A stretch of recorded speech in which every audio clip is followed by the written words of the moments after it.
Alright, welcome everyone to another very memorable game of Age of Empires 2.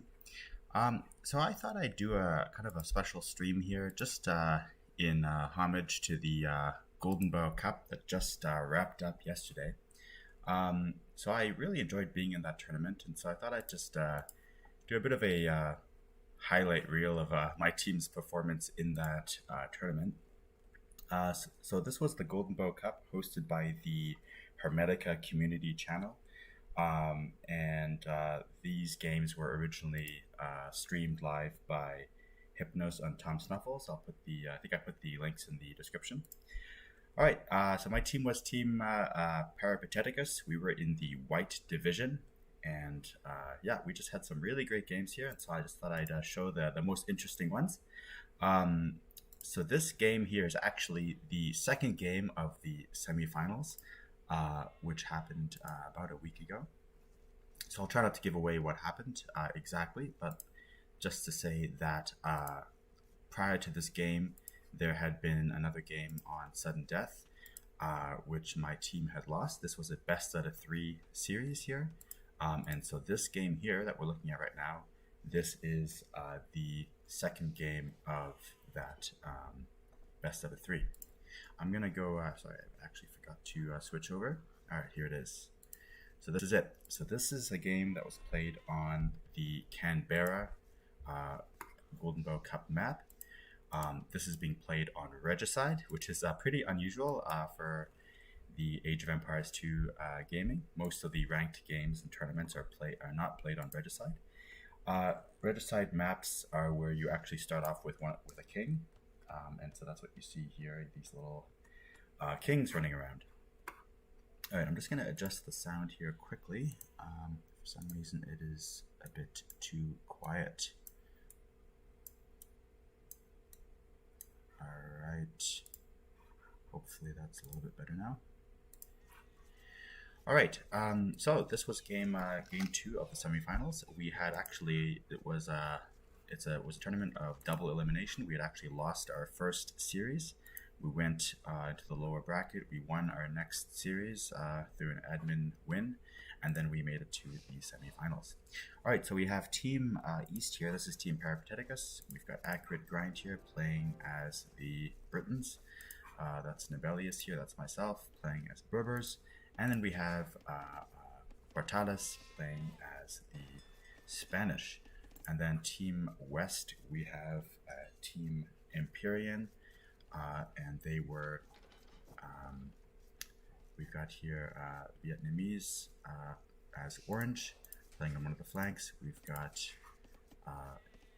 Seru here playing Huns, the rocket player, and then we have Italians playing, what's his name? Blue Star playing Italians on the right flank.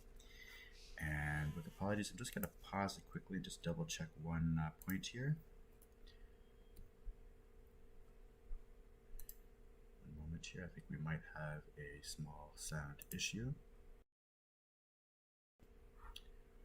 So I hope that this, yes, that explains it. This is why I wasn't having any sound. Apologies for this, folks. One quick moment here. Make the sound down again. I was not hearing any gameplay sound. It's because it was going to another device.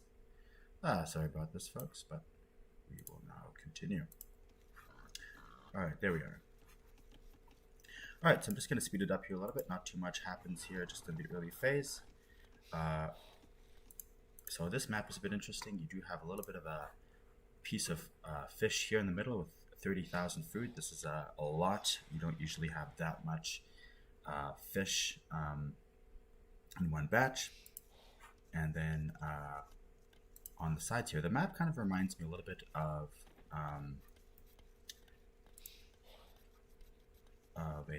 I guess you could call it Baltic or Mediterranean. You have kind of a sea in the middle, and then you have the different players on the outside. And essentially what's going on is the key players need to go up the various sides there on the left or the right side. However, as we just saw there, there's actually a way through the middle, these small shallows. What's funny though is that you can actually wall off those shallows with a dock, and so that is one way to kind of block off that path at the very beginning. All right, so what happened here is our team actually, we had a bit of a plan. So we went early on and destroyed the opponent's fish income, and so right off the bat we have a bit of an economic advantage. What you're seeing here is a lot of the players will use their kings early on to do a little bit of exploring. This is a bit risky though, because obviously once the king dies, you essentially get eliminated from the game, and that's probably something I should have mentioned. If you lose your king, you're out. So the game is over for you. All right. So far, not too much happening here. I just tried to destroy some of these walls, just to allow a crack in later on. So that's the idea. If you can kind of break a wall, you can find a way in. Of course, the way the castles are placed is that it will shoot at anything coming in. So the map is pretty interesting in that sense, because there's no obvious way into a base, but these rivers do go right into the middle. So I thought that was pretty neat. All right, let me just do this again here. All right, so far not so much happening. Everyone's in feudal. We just have our first player in Castle Age.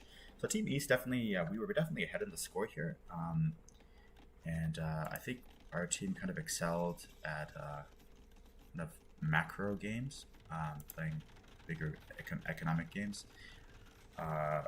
whereas a map like the Sudden Death, where you only have one town center, that was a little bit of a more challenging game for sure. Not one that I had played in a long time. All right, so you see that Team South has two of their kings here in Yellow's castle, usually a good idea. And the last king here is in the orange castle. Meanwhile, Team East, we have two of our kings in the castle here, the pocket player. And Gray's king is, not even seeing it right now. Where is it? I guess he's standing next to the castle. He's not inside the castle, he's standing next to it. A little bit risky. We'll have to see if that comes into play later on. Alright, so we definitely have water dominance. Many players are now up to Castle Age. So usually what you'd expect is some kind of fight here on either the two flanks. So we'll just have to see how that plays out. Everyone seems to like walling off the using houses as an extra wall. Both teams doing a good job of that.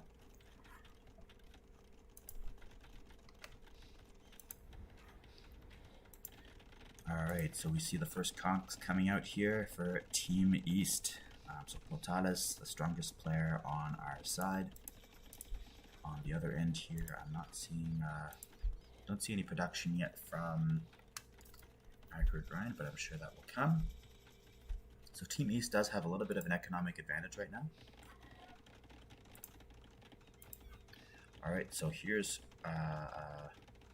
Orange, Kev dropping a castle. And we see our first play of the game. So just to recap again, we were down 1-0 in the series out of the best of the 3 series. So Team East absolutely needs to win this game to stay in the tournament. If Team East loses this game, they are eliminated from the tournament, and that's the end of the tournament for them. And this tournament did have a small prize pool, which was kind of interesting. But those weren't really the real stakes. We were really just playing for the competition, playing for the fun. But Team East does need to win this game in order to stay in the tournament. And so far, it's looking good. You know, we're ahead by 40 villagers, almost 37 villagers. Definitely have the villager advantage. And Gray has successfully denied this castle. It's a good move there from Portales. Kev, unfortunately, now has conks in his base and does not have the numbers to hold it off. Meanwhile, I continue to poke little holes here in the walls in the hope that nobody will notice, and perhaps I will get away with creating some kind of an escape in later on. Or rather, I mean an entrance into the base later on. Alright, so I think that Orange is now, I don't think I saw this in the original, when I played this originally, so I think Orange is going to try to make a run for finishing this castle, and that was definitely a bad idea. They've got no shelter here, and it looks like they're all going to go down. I did not see this. I definitely feel a little bit bad now for Orange. and he loses all of his villagers. Did he delete them? That's strange. I'm not really sure what happened there. Alright, so here comes Seru with his 5 monks. This is really impressive, and look at this. It goes straight into a dead end. And he realizes he needs to get rid of them, and so he deletes them. Gray prudently deletes his own conks, and yellow has successfully saved orange. So orange lives to see another day, thanks to his ally, who's also playing Spanish here, but definitely did some damage, and the castle was denied, and so Team East definitely has the advantage at this point of the game.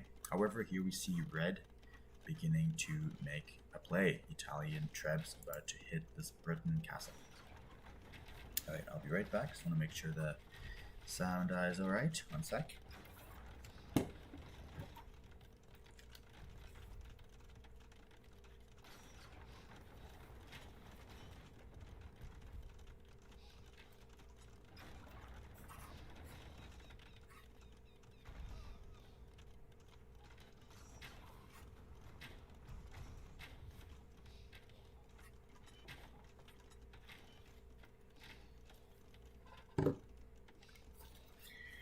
Alright, so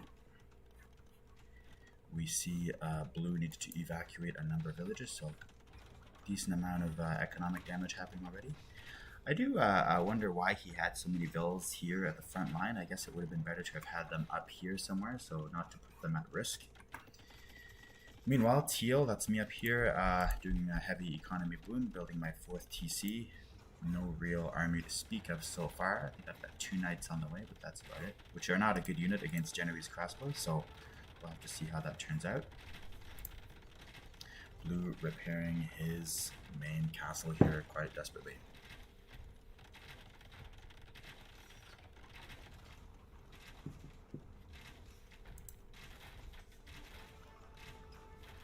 Alright, so we see the longbows are out.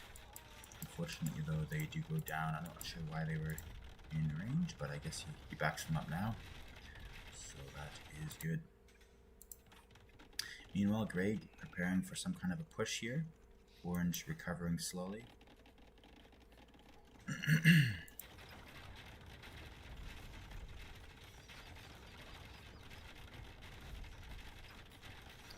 Alright, so we see that the two sides are kind of mirroring each other. Gray is doing a push here, whereas red is pushing on blue. Gray's castle denied. I did not see that either in the game. So Gray putting some decent pressure on orange here, but so far has not put... Orange is definitely still in the game. Alright, so blue does lose his castle here, but he does make a counterattack.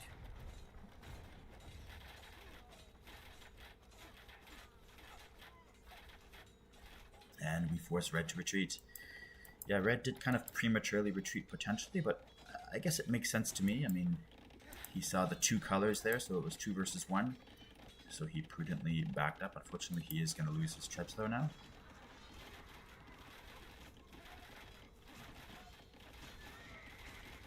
So far, Team East, we were feeling really good at this moment. I mean, we're ahead in the score. We seem to have a pretty decent economy lead there, 1,200 points average among the players. Orange is putting pressure. We're putting pressure on both sides, actually. So far, we're feeling pretty confident. Managed to sneak through here. Was pretty happy about that. Got these Genitours. I'm not sure if it's the absolute best unit against Genoese crossbows, but we have the numbers. And so we managed to do some economic damage here.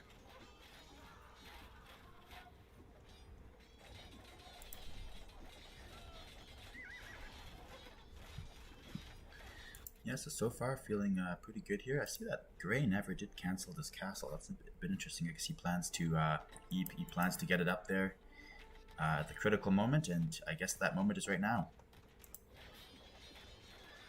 So yellow appearing on the field here, Hun Cavalier showing up, and I decide to retreat. Unfortunately, my units do get stuck here. I think I'm not sure they get out. This is rather ugly. Eventually they do fight or just kind of run around a bit. Alright, so now Gray is dropping that castle within range of Orange's only TC.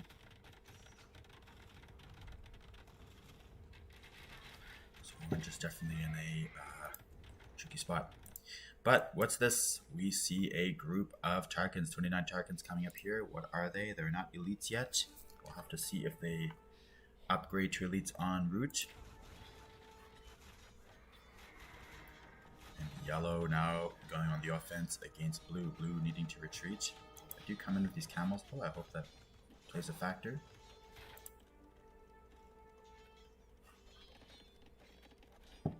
Alright, so Gray putting a lot of pressure here, taking out Orange's TC with all kinds of things. But what's happening at his front door? Tarkans are through. And guess what? His castle is, his king is in this castle. So remember, this is regicide. If you lose your king, you are out. You lose the game. You are eliminated. You can no longer play. That's the special feature with regicide. And we see this castle going down extremely fast because Tarkans get extra damage against building, something I actually did not really know. And here we have Gray's king making a run for his dear life. All of Gray's troops coming home as fast as he can. We were talking, and of course I hear this and I'm trying to send reinforcements, but of course it's really hard to react in time. And he slips into this TC.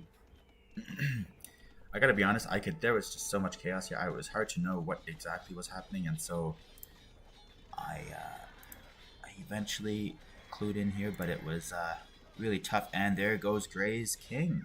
So Gray, who was actually Team East's, one of Team East's strongest player, I mean, he was doing a great job of attacking here.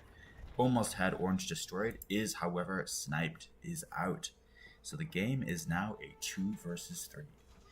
I gotta be honest, to be transparent, our team here had a little bit of internal discord, we could say. Just a little bit of frustration, I guess, because yeah, we're now down 2 versus 3. And of course, as I mentioned, if we lose this game, we're out.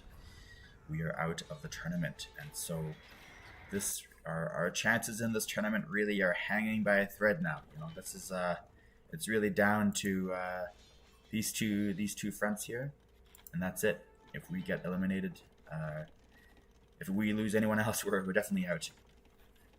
But yellow is not done. He's looking for more, and his Tarkans are still running around. I didn't even see this. He takes out my monk, very sneaky. So he's looking for more. He's looking for another king snipe. Both of our remaining kings are in this castle, and so I bring my troops home, quite nervous now, and aware of how vulnerable we are to king snipes.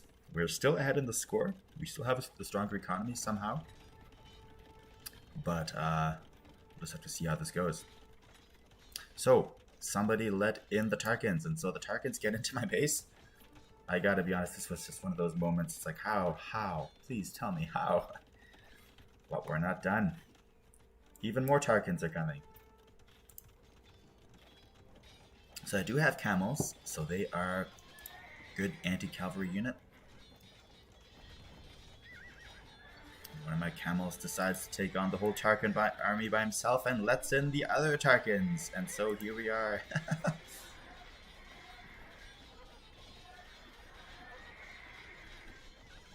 And so what happens?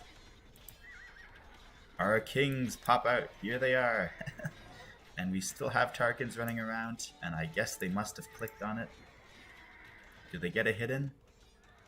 They do not. These kings just barely live to tell the tale. Although actually Orange's army shows up here as well.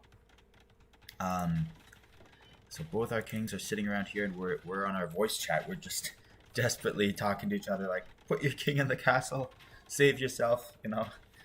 Are you aware that your king is at risk of imminent death? So we definitely you definitely had a very lively voice chat, I could say. But the one unexpected positive from this is that Team West, they really sacrificed their army on the attempt to do the snipe here. So because they went all in and they really just focused on the building, focused on the kings, they almost got I almost had no casualties in my army because they were just totally going for the kill snipe. So that's something to remember during regicide games in general. Is that, I mean, when you go for a king snipe, I mean, if you get the king, that's amazing. Then you've eliminated one of the players. But if you don't get the king, then you've just lost your entire army, and your opponent has not lost their army. So here I am. I still have most of my army intact, and our kings are still alive. So in a strange way, I could even say like it was almost like a trap for them. You know, they thought they could get some kill snipes. Instead, I sniped their armies. I guess I could say that now, but obviously it wasn't like that at the time. But that's something to bear in mind for regicide. Like, it's tempting to go for the kill snipe, but then you risk losing your whole army. Meanwhile, blue totally reversed the situation here and is now on the attack.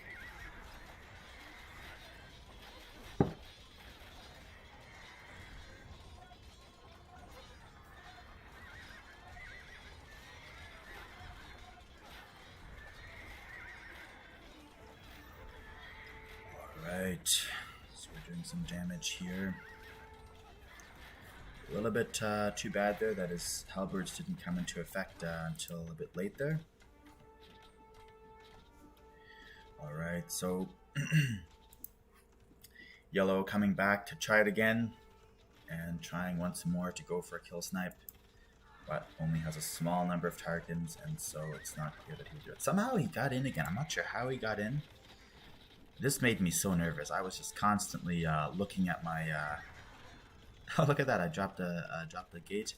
Constantly looking at my kings here. Just was really difficult to concentrate on the front line at all, because every couple seconds I feel like my main castle's under attack. So I keep looking back, and so it really is a very different style of game from I guess what you could like the usual ranked Age of Empires, because instead of focusing on the front line, you're looking back at your base way more often than you normally would.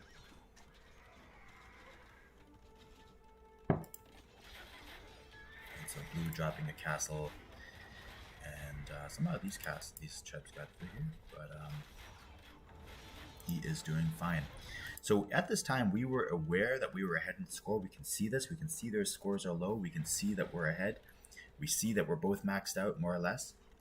So we were feeling pretty good, feeling pretty confident that we could win it. But I won't lie, we definitely still felt a lot of panic, just because it's 3 versus 2, and so we think that it's only a matter of time before the 3 players start to have the advantage again.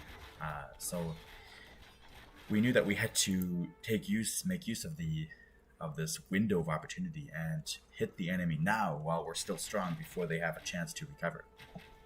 And so there was a lot of time pressure. And our third player, although he was eliminated from the game, he was still on our voice chat, so of course was letting us know that we should find a way to win. So there was a lot of just chatter, and it was a bit tricky to know what is the most important thing happening right now. But all the same, we did can see here we did keep the momentum up. So blue continuing to put pressure, but yellow keeping his team alive here. You can see he's got almost the highest score in the game. Just a very strong Hun player here. Strong economy still. And definitely still action, keeping his team in the game. All 3 kings are in this castle here. It's hard to know, when you're playing, you don't have the visibility that we have now. Now we have complete visibility, but we did not have that, of course, during the game. Alright, so eventually we clued in how weak orange and red are, so both blue and teal continuing to push. Our castles now, our kings now well defended. I'm dropping some new walls here. I'd gotten so paranoid from those snipe attempts. I'm not taking any chances.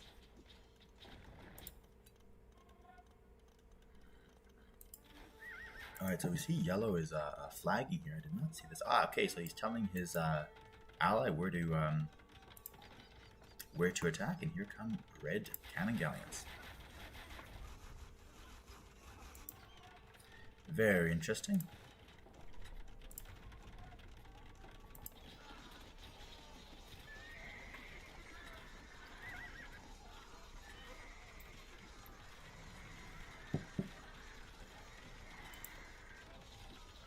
Alright, I've got a decent mass of troops here.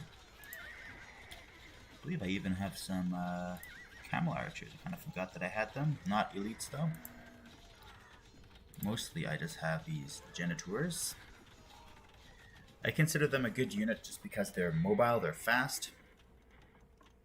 Orange gets away with some villagers back here, but besides these villagers here, Orange essentially has almost none. If I'm not mistaken, he has almost no villagers at all. So my king has now retreated. I've moved him back here into this town center. And I'm just adding new walls. I hope there's not an entrance there. That would be funny if there was. And blue has moved his king back to his main castle. And I think I send my folks home here because I believe I saw a new enemy army coming up. I'm not really sure why I'm sending them. Fairly certain I saw them, saw something that made me panic just a little bit. Alright, we are beginning to trade. Unfortunately, our trade line is very awkward, although I do think we see it eventually and build some gates or somewhere. And so the trade line gets a little bit less bad. Red continuing to bombard all over the coastline. We'll see if this comes up in any of the other games. I do think that it's really interesting. The water, I mean, I love these rivers here. You can do a lot of damage with bombard cannons if you do control the water. So red, even though he is very hard pressed on land, continuing to stay in the game and do as much as he can, including these bombard galleons. Cannon galleons, sorry. However, unfortunately, he fights alone. He's not fighting with any of his allies, and so his army is... You know, you really need critical mass to do some damage. If you don't have critical mass, you just do not...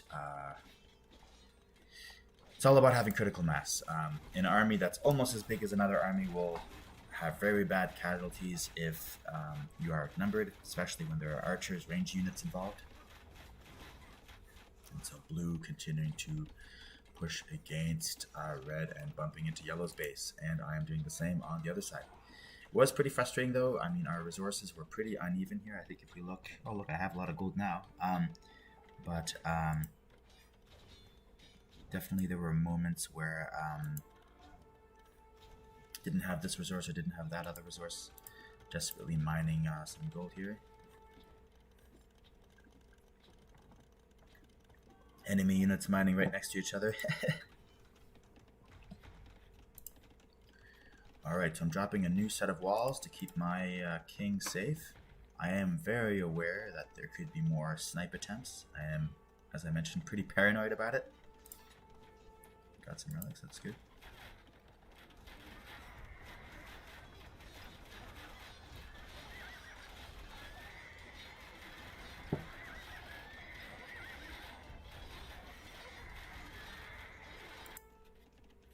And yellow goes on a raid in blue space with Tarkins. Definitely still in action. And he is running around taking advantage of those strong anti-building, and he is causing havoc in blue's economy. Blue at 120 bills. We'll have to just keep an eye on that.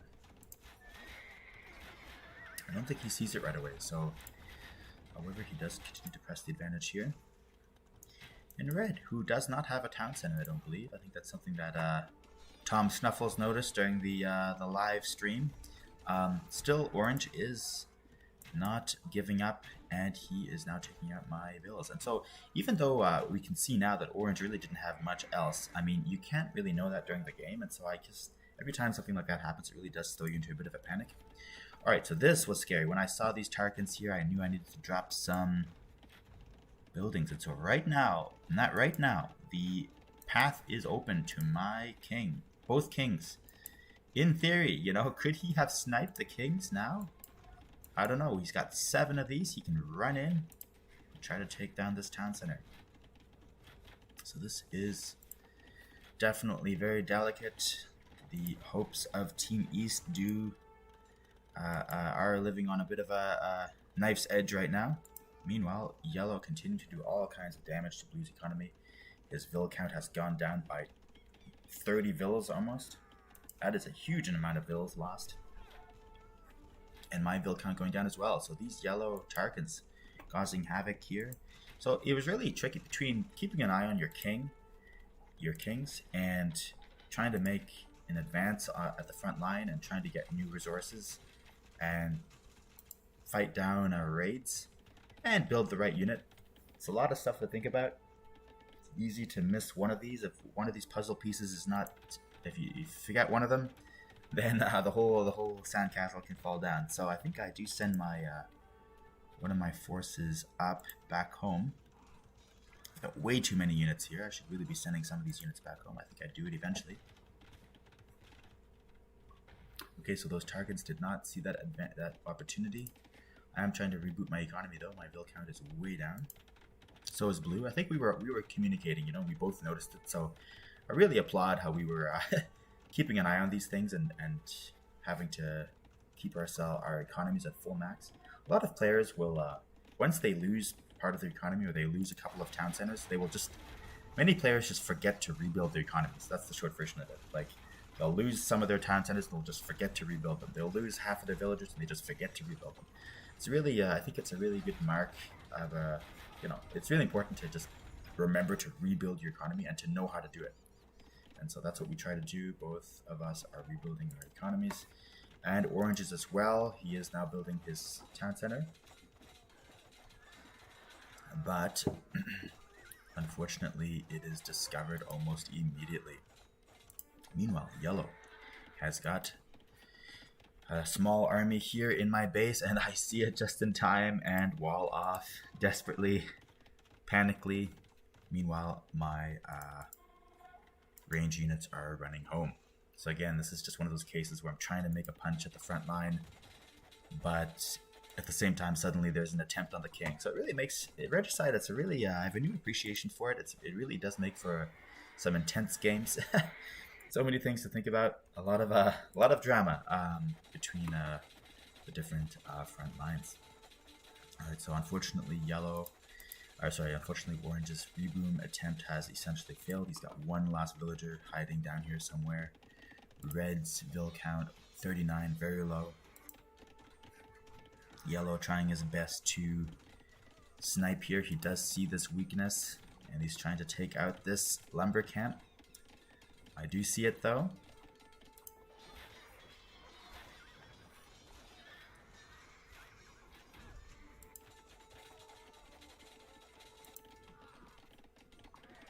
I believe I see it. I think I start repairing. Yeah, there it is. I start repairing my lumber camp. Meanwhile, my genitors slowly mop up these halberds. And my kings, both of our kings, live to see another day. Meanwhile, we continue to try to push here at the front line, but it is no easy fight. Yellow does succeed in taking down that castle. So Yellow and Red and Orange definitely putting a lot of fight back on the front lines. But these elite longbowmen, they do not have Flaming Arrow upgraded, unfortunately, but it's got a very large number here, almost 30, with halbs on the way. And with that army, it is essentially a death ball, although let's see what happens here. I don't think I saw this at all during the game. So the longbow count going down pretty fast. You might even lose these trebs.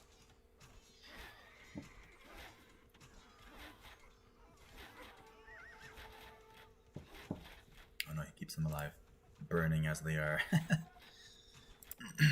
Alright, at this point we're just really taking no chances. I have enough stone finally, so I drop in a castle back here, and we are going to be moving our kings into this castle. I just really have gotten so nervous with oh my god, this is a lot of gold still there. Missed it. Dang. Not taking any chances, and we are going to keep our king safe. So I make the transition to hand cannoneers and take out these Hun Helbs. Now we're finally down to business. I have cleared up the raids in our base. Our economies are rebounding. We've got trade going, as far as I know. We got rid of most of the cannon galleons, and so both Blue and I are now just have decided that's it. I think we're in a pretty good position. We do have to move ahead now and finish the game. Let's see if we can win and get our first win in the series. Again, we're down 1-0, and it is a best of 3, so we do have to win this game. Look at the resources here. We see that Seru does have a large amount of wood. Probably need more farms. Both other players are very low. Again, Orange has 1 villager and Red has 39. So it really is. We thought it was a 2 versus 3. Of course, in practice, it's closer to like a 1 versus 2. To be fair, though, we did not know that. We just did not know how desperate the situation was for Red and Orange, and so we're playing our hearts out here. We think it's a 2 versus 3. We think we need to win this game with everything we can, with everything we have, rather. So at some point, Blue decides to retreat. I guess he decides to consolidate. It's possible we lost a lot of our trade line, actually, to this yellow castle here, which was a very well-placed castle because of all the awkward gates. There really should be a gate up here, but unfortunately they're running around. Okay, so our trade line is fine, but I do believe we lost a lot of our trade there. So Blue, I think, is going to try to destroy this. Meanwhile, I'm going to try to finish this once and for all. Gotta love these hand cannoneers. So I really am trying to babysit my hand cannoneers here, keep them alive. I do not have that much gold. Almost none.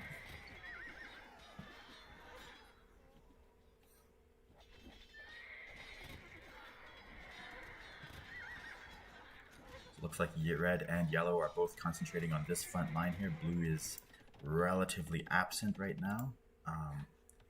Going for this castle up there.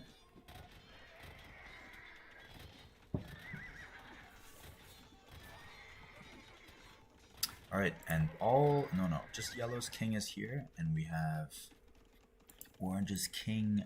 Both of the other 2 kings are here, very close to the front line, actually, very close. I remember the casters, when they were live streaming this, they were saying, why aren't you guys, hunting the kings? Why aren't you looking for the kings? I mean, that sounds nice, Blue and I, we talked about this after the game. That sounds nice, but we don't have full vision. I don't know how to change it here so that we don't have the, so that you can only see what we see. But see, we don't have full vision. And so we can't actually see where their kings are, I mean, we know they're somewhere in their bases, but we don't know exactly where they are. And so it's not like we see where they are and then we're just ignoring their kings. No, we do not know where their kings are, and we're looking for them. Just now you saw Orange was running around with his king alone. Of course, we didn't see it. And that's the other thing. There's so much happening on the map, there's so much detail, recognizing the king and then hunting him down when you see him. I mean, that's a real talent. You need a lot of experience on Regicide to be able to recognize that king and the mess of units. I have not played that much Regicide, so I did not see the king. So here he is running around. I'm no doubt probably busy at home doing some kind of economic business. I did not see him. I'm just focusing on winning the macro battle here, taking out villagers, making sure there's absolutely no way that Team West can rebound. And there we have the GGs. All right, so yeah, that was game 2 of the semifinals. Again, it was a best out of 3. So we had now won the second game, and so we forced the series into a game 3, which I will show next. Just a couple of thoughts here. Yeah, again, like if you know where the kings are, that's fantastic, but there's so many details on the map. Sometimes I think it's better to just focus on the macro battle. If you can win the macro battle, you will inevitably win the regicide, the kill snipe, because you'll have won the overall situation. I mean, so I guess it is a real talent to be able to see the king. And so let's see if that comes up again in this tournament. A little bit of foreshadow there. Anyway, I was just really happy with this game, and it was definitely satisfying to even out the series here. A lot of panicky moments. I even ended up building a second castle and moved.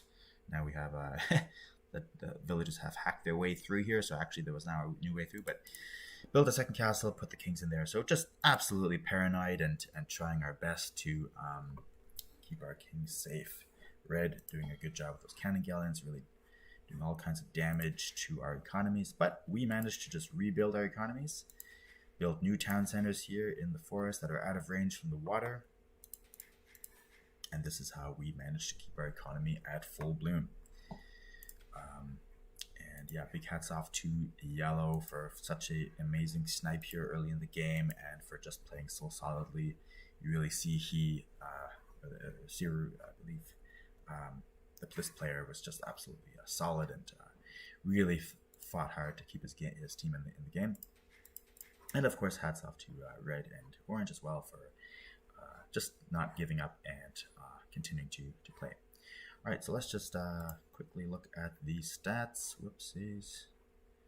And we will look at that briefly. And so we see that it was, of course, Yellow who got the most kills. Very impressive there. You can see, kept his game very solidly in there. Blue with an amazing kill to... What is this again? Sorry, I forgot what that means, but essentially more kills than losses because the longbows. And economy, Blue doing a really good job at trading, which would have been really important the longer the game goes. And then here, of course, you see the bill count, very high for Team East as we kept our economies in business. All right, so that was the second game, as I was mentioning. Now we're going to go to the next game. So this next game was, I believe it was here. All right, so let's go check this out. So this is on the Anatolia Grand Bara game, or map, sorry, and this is a very different style of game. It's King of the Hill, and so what happens here is both teams need to go for this wonder. So I'm going to go a bit fast here at the beginning. So once again, we have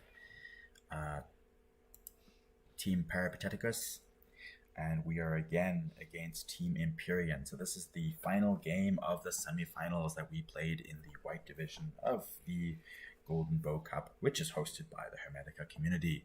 Just to give a quick shout out to the host of that tournament. So here we have Accurate Grind playing in the blue, who is playing Burgundians. We have the other flank playing Malians, allegedly the best civ in the game, on the other flank, and then I am playing Byzantines here in the center. Gotta love the art here on this map, just great. Meanwhile, on the other side, we have Yellow playing Celts, strong player. On the left flank, we have Blue Star playing Teutons, and then we have Orange playing Camelot. So all of them pretty interesting civs. So again, what the way this map works, it's really interesting. This is actually was my first time playing on this map. And what you need to do is you need to hack your way through this little wall and break into this valley, this dry valley here in the middle, and then take this wonder. And then you need to hold that wonder for something like 500 years. Once you're there, you actually get additional resources. And the countdown begins. So right now, Yellow has already taken possession of this wonder and is getting extra resources. You see here the count. I guess it started at 550 years, 550 years. So if this gets down to 0, just like in a typical wonder, if this gets down to 0, then the team holding the wonder will win. So right now, Team North, Team Empyrean holds the wonder, and the onus is now on Team South to eventually retake it. Alright, so I'm just going to speed it up again. We see Red here has walled off. A little bit questionable just because it's not really that important to wall off this entire side, but you never know. We'll have to see how that plays out. So the idea is to hack through this wall, as I was mentioning. Once you're through, you can then make a play for the middle. So we see that blue has now hacked through already, and I believe yellow was the first to hack through, which is evident by that gate, and is now beginning to build in the middle. So we do see a little bit of early engagements here. I'm not completely sure what we were doing here. We were mostly just trying to put pressure here on the middle. We thought maybe we could take it earlier. Maybe we can take it now already. One interesting thing about this map is that because the focus is so much on the center, it's easy to kind of neglect your main base. So I do admit that's probably what I did here a little bit. We don't, typically in Arabia, you'd build like a tight wall around your base. I just completely don't do that because our focus is really just on going for the middle here. We see yellow dropping the first castle very quickly into Castle Age and is now dropping the castle. So everything's going pretty well here. Okay, so we see yellow walling off this side. Red has walled off this side, so these two players have kind of built their own little separate base here. Meanwhile, orange is pretty far behind economically, I think. Not too far, 30 bills next to 29. We'll have to keep an eye on that though. I'm not really sure what I was doing here. I think it was a bit of a case of not completely understanding how it works, and so once I go in there, I believe I bump into that castle. And now I'm being raided in my home base, so I did neglect my base here. Thankfully, though, orange targeted the wrong thing. Maybe it was a misclick, who knows? But he ended up targeting this lumber camp, which is, of course, not so important. The lumber camp still stands, and my bills continue to hack. Alright, so orange is now, gray has now dropped a castle here and is moving in with Giberos. So putting pressure on the side of the map, which is not, I guess, what you typically expect on this map, but I guess the unexpected is always the best. Catch your opponents off guard, and so now he's doing a lot of damage on blue star. Meanwhile, orange is doing the same on gray.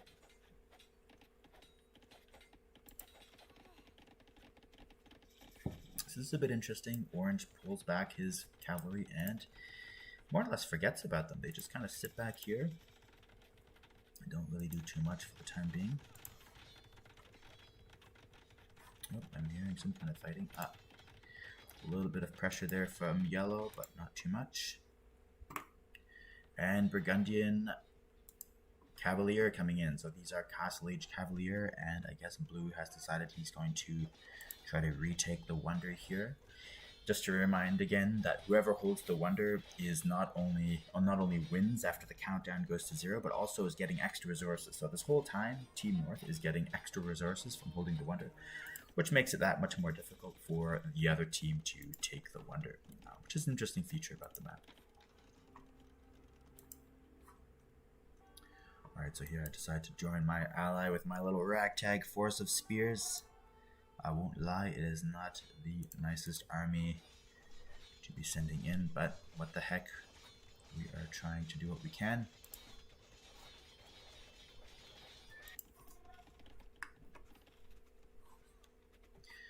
Alright, so gray continuing to put pressure with his Giberos, red going for a castle drop here. Bit of a risky move though, because of course it is seen and he loses all kinds of villagers to these Giberos.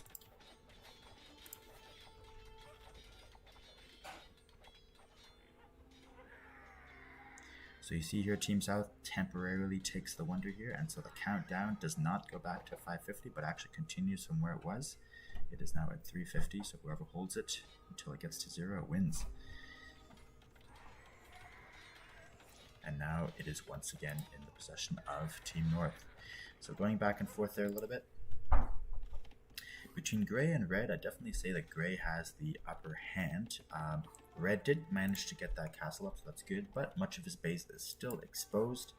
And so red is, I would say, being raided pretty hard here and is hurting economically. So Team South is trying to take the Wonder here. We essentially think we need to take it back as soon as possible. We want to avoid the opponents getting all these resources. So I am trying to drop a castle here, yellow dropping a counter castle.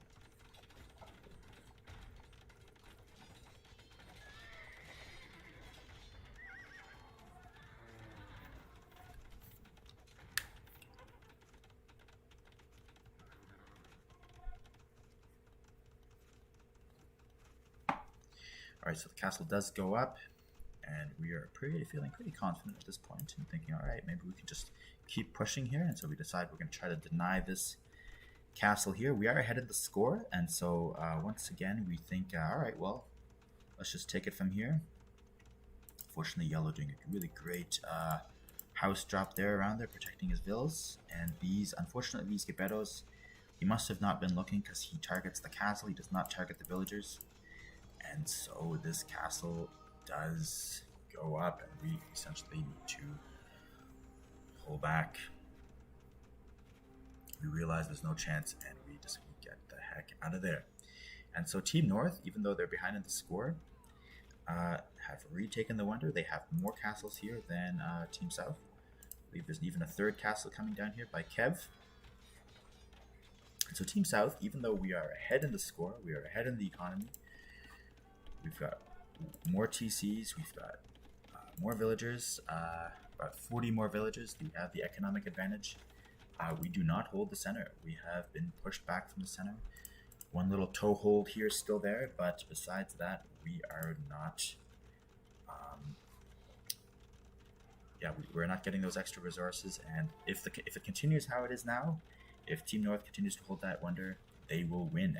And if they win, of course, they take the series 2-1, and so they would advance to the final if they hold this until it comes down to 0. So pressure is on Team South to do something to change this and take the center. Obviously, we need siege, so we'll just have to keep an eye there on the Imperial Age coming in, which is when the Trebs come in. And so we see yellow here is the first to go up to Imperial Age. So we'll have to see what impact that has. Gray here is now dropping a second castle next to mine. Obviously very welcome, but it is risky because of the timing right before Imperial. Unless he's just about to hit Imperial and can drop some trebs, both sides are now at high risk of being trebbed out of the area. So look at that, 5 castles all in close proximity. Kind of love how they're in different architecture styles. That's nice. Oh, look at that. So red doing some nice damage here against gray. Gray's Vil count going down now. Not as low as red, but I guess not as high as he would like it to be. Alright, so both blue and teal, we are both now slowly preparing ourselves to make a push for the middle. But we need to get to Imperial. We need siege. We still have plenty of time, so just have to see how that turns out.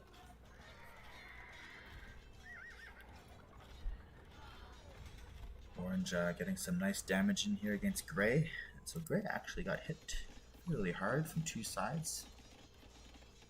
His economy now having been hurt pretty badly, but he is managing it and staying in the game.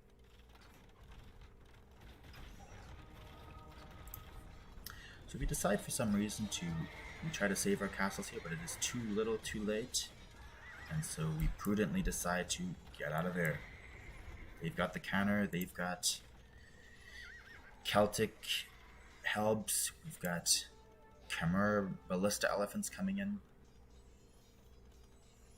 So it is not clear what Team South can do at this point to take the center. We've lost our 2 castles there, and so Team North has successfully completely taken control of the Wonder, and the timer continues to go down. Red putting pressure here, but gray is managing fairly well. Pretty impressive job here from gray. He does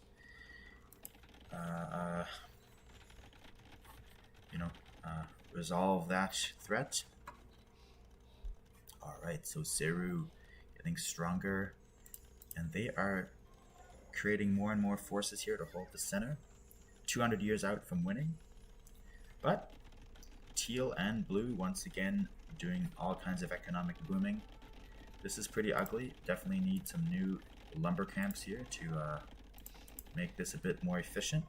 But I will say that I really needed wood here. I needed wood to create production buildings. I needed wood to increase my production of troops, because my army right now is just not going to cut it down at 18, whereas yellow is at 68. So my army is just absolutely no match right now to yellow. I need that wood to build new army. And so right now I'm just avoiding confronting this, keeping my army alive. I do not have critical mass, and so I avoid the engagement.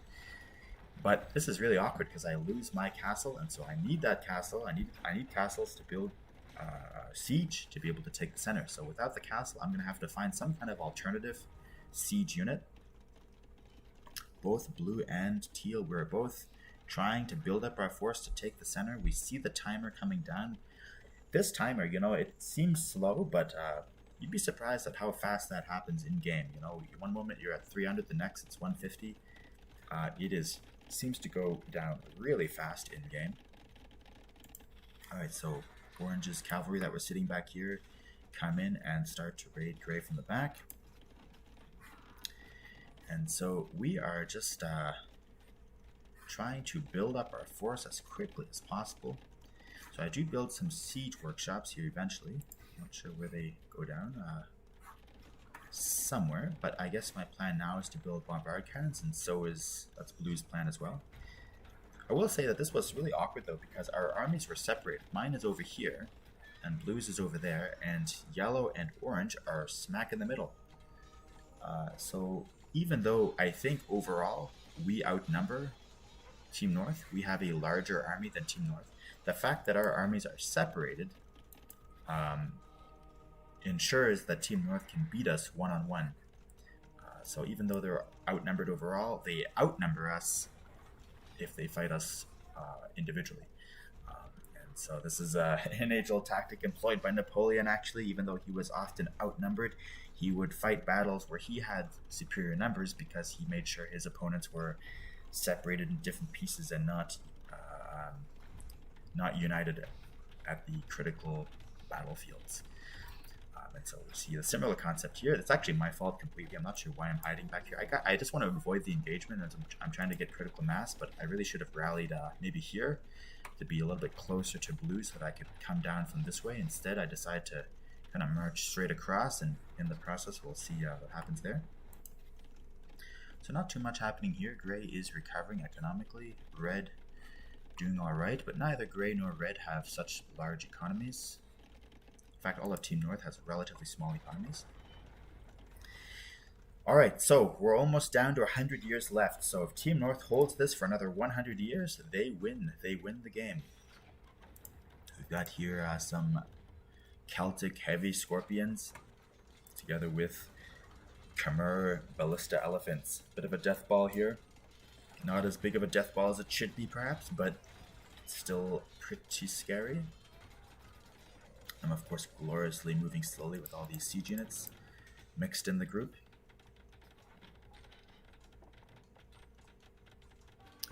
So I will say this was pretty awkward here. I engaged before blue, and I think blue's knights have to fight off Helbs, which is, of course, a very bad engagement on that side. He prudently withdraws, and I think he comes over here. This is pretty frustrating. My siege just comes along and is vulnerable. A couple of conversions coming in there. So the casters were really saying that what Team North needed to do here is just defend the Wonder, keep their army alive and defend the Wonder. And I am inclined to agree. I think they did a good job of taking out our castles to avoid those trebs from being built. But they do need to keep their army alive. And unfortunately, we see here their army... Well, they still have the superior army, actually. But we'll just have to see if that how long that holds. And so we see Team North army count going down, whereas Team South's army count is slowly going up. And slowly we have a turning of the tide.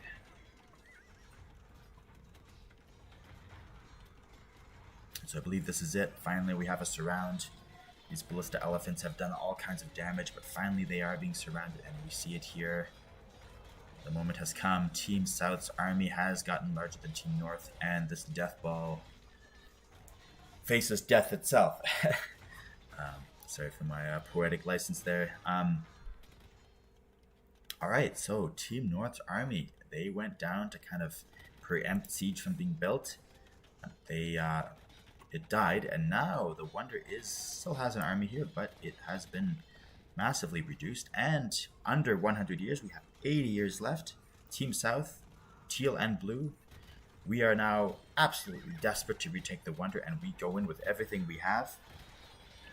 I don't even think we're maxed out yet, but we decide to go in regardless. We have a couple of siege units, and so we're going to do what we can with those siege units to take down these castles. And blue, this. How many is that? 8 Burgundian. Burgundians do have strong gunpowder, and they are coming to help out take down these castles. And there it is. We have taken back the wonder. 100 years left. And so at this moment we're thinking, dang, we're good. I mean, we have taken back the wonder. Can we, if all we need to do is hold it? Actually, flip right back there. Flip right back, actually. But we think, though, that, I mean, as long as we take down these castles here, we're pretty much fine. And so we do get a little bit, I won't say arrogant, but we definitely think we should be in the clear now. There's a brief moment there where we're feeling pretty good about ourselves, but that quickly turns back to panic, because the timer, you see, the timer doesn't go back to 500 years, you know, it continues to decrease. So one way or the other, this game is going to end. And whoever is holding the wonder at that last year takes the series and advances to the finals. Alright, so blue doing a great job. I've got a couple cannons as well. Red and gray are still recovering, not really in the fight that much. It's mostly orange, yellow, teal, and blue. Alright, so one by one we take down these castles. And we are pushing forward, and we have taken the wonder now. So we're feeling pretty good about ourselves. Blue has, oops, can I get this? 6. He had 8, but unfortunately something happened here. He managed to attack. I guess he targeted that building there, and they should have been shooting from this side, but for some reason they die to this castle. And so blue loses all of his cannons. Unfortunately, he starts rebuilding them right away, though. I still have a couple, though. 3. So unfortunately, sometimes in Age of Empires, the units just, I guess you could say, they're really derp, as we say, and the pathfinding is such that it just goes in the completely wrong direction. Alright, so we're feeling pretty comfortable, all things considered here. Gotta love these monks here. Does he get them? Yeah, I think he converts most of them. Converts all of these knights. Well done. But I make the mistake of sending my hand cannoneers against these scorpions, and I think I lose almost all of them. And suddenly it is desperate again. Orange has rebuilt a death ball, and they are coming back. And this is when I really just drop all pretenses, and I think I send all my villagers here, and I'm just desperate. I'm like, oh my goodness, we have to hold this. Look at this. I'm not sure if we can. I mean, who knows? Maybe they're really pushing back here. They've got trebs coming in, all kinds of units, new Khmer ballista elephants, and so we are just throwing everything at the wall here. We need to hold this wonder to win the series. But I love these trebs here, continuing to put pressure. Yeah, so Team North has really gone into an extra drive there to try to retake the wonder. They did not, once they lost it, they did not just sit back and do nothing. No, they're going in and they're going to try to retake this. but I do believe the sheer numbers are beginning to show. 15 monks healing the units. New hand cannoneers coming up. Oops. New cannons coming in from blue. And slowly we wipe the remaining castles away. And I'm just trying to repair all my castles here. I'm not even sure how they're taking that much damage.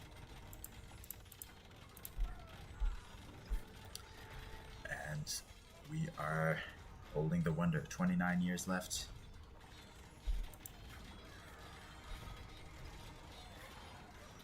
And Team South seems to be on the verge of winning this.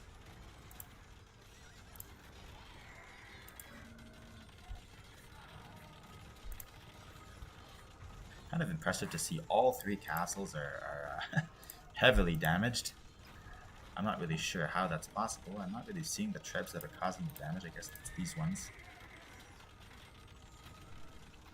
I kind of wish these paladins were fighting as well, but I guess he is holding them back. Alright, so 10 years more or less left. All these monks coming in. Almost 20 monks. Converting everything in sight. Good old Malian monks. Meanwhile, Red, though, has decided to attack Grey's base, doing all kinds of damage, but it doesn't matter, because if the Wonder is lost, his team loses. And so I think that Red might have been looking in the focusing on the wrong battlefield there. I really needed some food, so I decided to drop some farms just to kind of have a little fun there. But there it is. So Team South down to 1 year. Castle goes down, but we hold the wonder, and we take Game 3 of the semifinals. And now Team Peripatetikos has managed to reverse the semifinal. We were down 1 game. But we managed to win the final 2 games, and so we take the series, and so we advance to the final. Big hats off to Team Empyrean, who was the opposing team here. Team Blue with players Blue Star, Seru, and Kev. I definitely think that they did they certainly, it was great to, it's always nice when a series goes to the maximum number of games. It shows it went back and forth. They did not give up. They had a nice strategy, especially Seru there. Doing really great in Game 2, and of course here in Game 3. I did not see this castle go down there. That's a bit of an annoying castle there, right between Blue's base and the center. So I guess Blue had to move down here to be able to go to the center. All kinds of units here in the middle here. Just gotta love how we sent everything we had. How many villagers is this? 65 villagers. Just building everything they can. I even have some trips here. And of course, I'm sending all kinds of units to hold it. So there you go. That was the final game here, and so Team Peripatetikos managed to take the series. I'll just look at the stats here quickly. So kind of what you would expect. Once again, Seru coming out with the most kills. Very impressive performance there. And on Team South, I think everyone played fairly well. On the economy, we have, Accurate Grind taking all kinds of food and gold, actually kind of like the last game. So Accurate Grind definitely being, I think, the strongest player on Team South. I told him this. He was a bit of the anchor there, our strongest player. And so big thanks to him. I think the whole team played fairly strong. Oh, look at that. We had very similar villager counts. So there you go. All right, so that was this game. I really enjoy Capture the Wonder here, King of the Hill. In general, I like wonders. I just, not only are they aesthetically appealing, have a lot of history involved there as well. Often they're inspired by real buildings, by the real civilizations. So I think this is the Burgundian Wonder. I don't know which church this is based off exactly, but just very aesthetically appealing and makes for an interesting game. And I was really glad that with 80 years left, we managed to make a push for the center and take it. I gotta be honest, I wasn't sure if we would make it, but we went in. Desperate times call for desperate measures, and we took the middle there. So I was really happy with how that turned out, and just it was really enjoyable. Crazy series. All right, so I think we can move on to the next game here. I will just switch up and find the next game. So just one moment.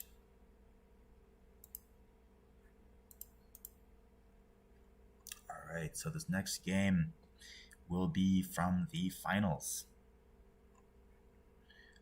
So I just need to find it here.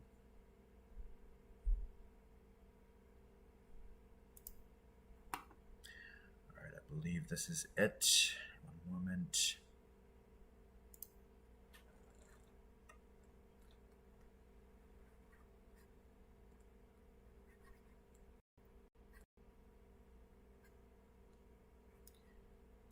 All right, here we are.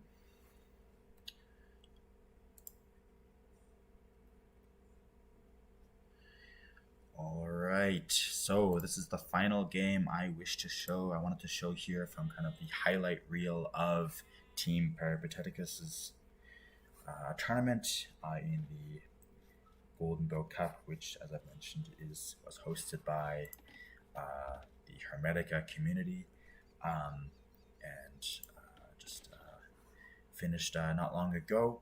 And so this game here, this was the second game of the final.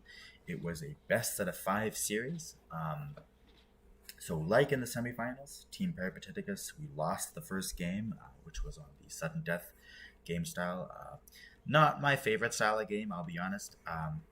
Was an interesting game for sure. If you want to see that, you can check it out on the Hermetica YouTube channel. I put the links in the description, so you can feel free to check that out. I thought, though, with this stream here, I'd just focus on kind of the highlights, the more, I guess you could say, the finest moments of Team Peripatetikos. So that's why I thought I'd show this game here. And again, this was the final. This was a best out of 5, so not like the semifinals, which was best out of 3. This series was best out of 5. It is Team Peripatetikos again, Accurate Grind, Portales, Nibel. So that is my team here in the western side of the map, so Team West. And then our opponents are here on Team East. This is Team Camelot. So we had actually played against this team in the very first round of the tournament, and we had lost 2 games to 0, which is how we ended up in the lower bracket. We managed to claw our way back into the tournament by winning our next 2 series of games, and so we ended up in the final here. So this is a rematch from the round 1 of the tournament, and so our team, we were definitely looking for, I guess you could say, a little bit of quote-unquote revenge, I guess, for our first time playing against them. We know these players, though, so I always enjoy playing with them, and so of course it's all in good-natured fun, just for the sake of a fun tournament. All right, so Team East, we have Red playing Vietnamese. Once again, Vietnamese on this map. We saw that with the last Regicide game we saw. So this is again on the same map I showed before. This is the Canberra map, GBC Canberra. Again, a little bit of interesting map. I will say I don't like these straight lines there. I don't find that doesn't look very realistic, rather natural, but it is very even. It is essentially like Baltic or Mediterranean, except that the water is much smaller. There's only 1 fish batch there, but otherwise it is very similar to Mediterranean or Baltic, except that we have these shallows where you can sneak through in the middle. All right, so it is Regicide. Once again, we have kings, which makes for a very funny game there. I'm not sure why the key was laughing, but there he said, I missed something there, but there was some kind of comedy. All right, so both teams are using their kings to explore. You can do this very early because early on there are no threats out there, but of course you definitely want to keep an eye on your king so that you don't lose your king in some goofy way and make your team lose like that. So both teams using their kings to explore. But it can happen that your king is just in the wrong place at the wrong time, and yeah, if you lose the king, then you are out of the game. All right, so we have Red here playing Vietnamese, as I was mentioning. Pocket player is Pot, who is playing Hindustani. Definitely an interesting pick. I'll mention that again in a sec. And then purple here, Bohemians. Funny story, since we lost the first game, we were allowed one ban. I voted for Bohemian. I told my team we should ban Bohemian. We went with banning Turks. Apparently, Team East was considering banning Bohemian or Turk, so whichever we banned, they would pick the other one. So we banned Turks, so they went with Bohemian. Both Turks and Bohemians have very strong siege, are very good for closed maps, tight maps with limited space because of their high intensity damage for a small space. They do less well on open maps. This is not an open map. This has all these rivers and such, and so generally speaking, Bohemian and Turks are good on this map. So we have Bohemian on the right flank here. Blue is playing Vikings. Bit of an interesting choice. Picked this so that he could control the water. Vikings also have a pretty strong economy, as I understand it, so not a bad choice, I guess, for a flank player who has to devote more on military. But I mean, I know some might say it's not the. Anyway, I think it's interesting. And then Nibil, this is me here, also Hindustani. So both pocket players are Hindustani. We decided this completely independent from the other. I had no idea the opponents would pick Hindustani. I picked Hindustani because I thought they would be a good selection on this map. I like the long-range hand cannoneers. I like the Imperial camels. I thought maybe they would go for a cavalry civ, and so I decided to pick them. So I missed it, but we did take the water early. This was, I think I can take a little bit of credit for that. I went pretty strong with fire ships right away and took out the opponent's fishing boats. And so we took the economy here, the fish, 30,000 food that we can very slowly take. And I'm not sure why some teams, I guess, don't go for it, but I think it's worth getting. I love getting the extra fish there because of the you can continue to build fishing boats while you're aging up, and so I always find it very useful. So here I'm Hindustani, and Gray is playing Spanish. So he has played Spanish before. I think he played Spanish as well on the last regicide, and so we have a familiar Spanish player here on the western side. So once again, like the last series, I do poke a couple of small holes here into the walls of the opponents, just so that you never know, there might be a way to just sneak in. So we'll have to see if that comes into play a little bit later in this game. All right, so last game, of course, you remember what happened.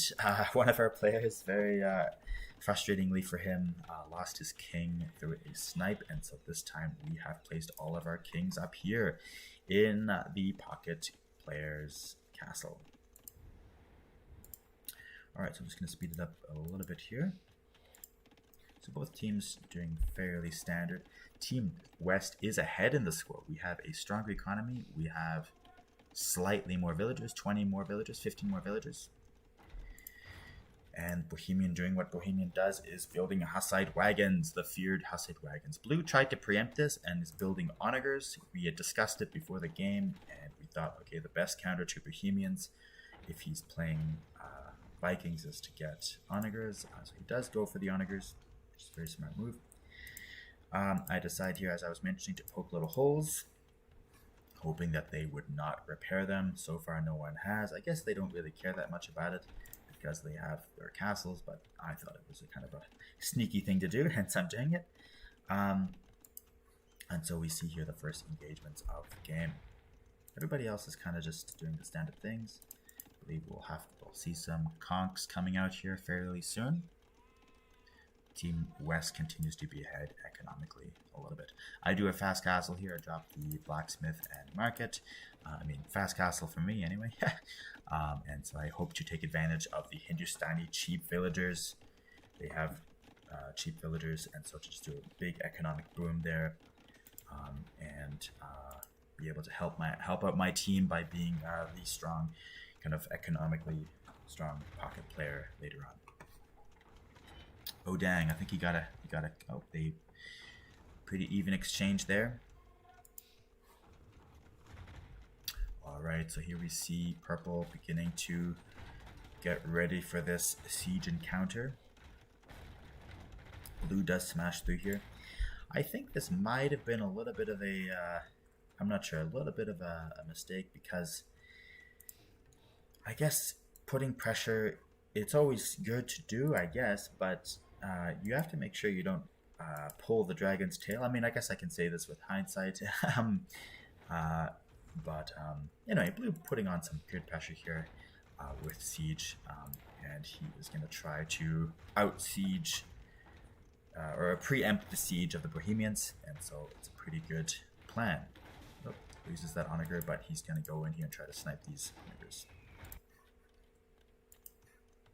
Alright, so we see our first conks coming out here, and Gray doing what he did in the last game, which is put a lot of conk pressure. We see other famous or well-known players like Hera and others doing this, and so familiar move there. Let me just check the audio quickly.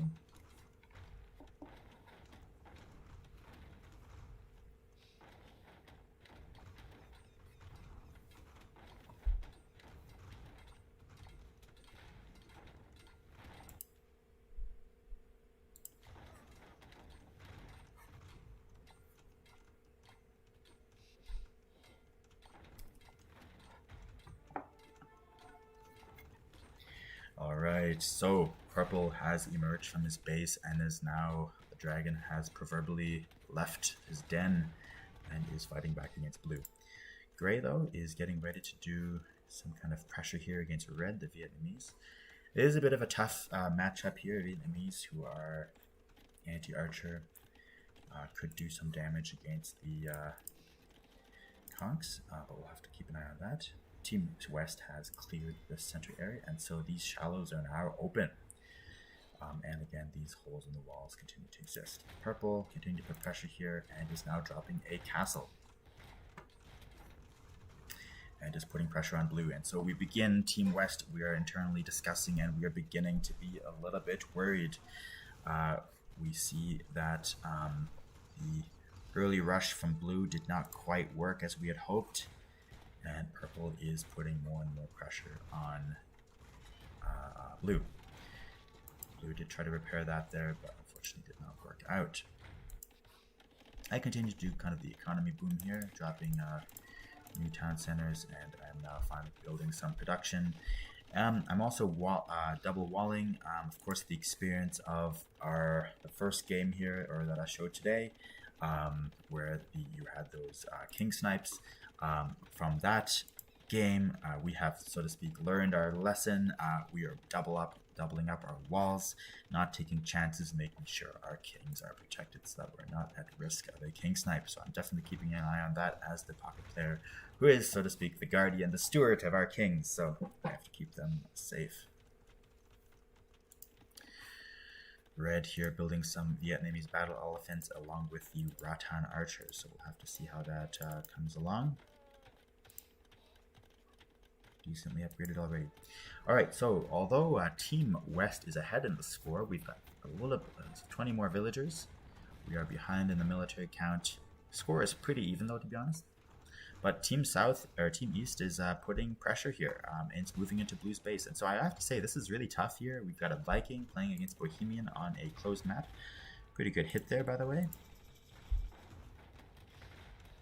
Send in a couple of Ghulams. At this point, I'm just trying to cause a little bit of chaos, a little bit of distraction here. I'm just trying to throw the Team East off a little bit. I don't plan on doing that much damage, but we do need to send any help, and so I do send in this. I even send my fire ships eventually.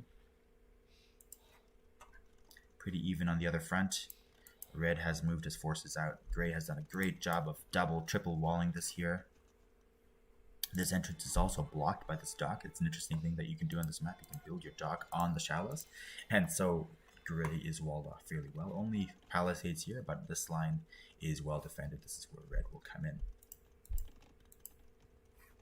Alright, so we do clear this. And so blue is fine.